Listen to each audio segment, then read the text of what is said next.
way.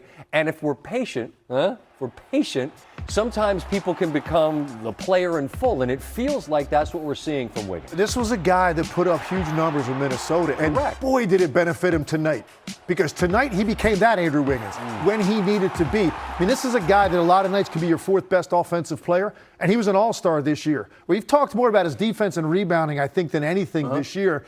Tonight, he reverted back to, hey, you guys forgot, I averaged almost 25 a game in Minnesota one year. Right. So if I need to do this, I can be it. But I think the style of play and Draymond Green in particular, making him accountable to be better defensively, more alert, on your toes, be aware. You've got to make rotations when we need you to make them. He's not afraid to bark at him, and I've been seeing it really since the day he got there, and it's made him a better player. He's now looked at as a winner, Scott.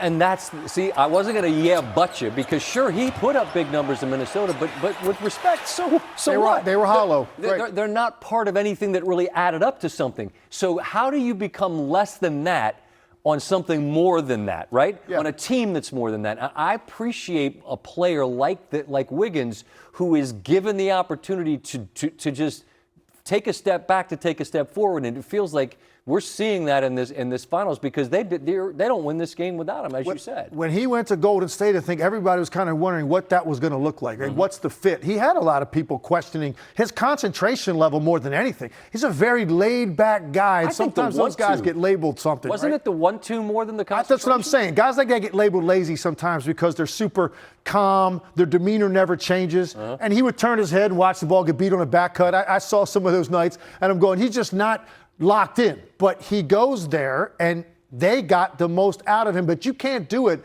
unless a guy is willing to take that extra step. And he clearly has, because he's more physical. The rebounds he gets are tough ones. They play small lineups. He's the only guy out there grabbing some of those balls, capable of doing it against this team that is so athletic, so much more athletic than they are.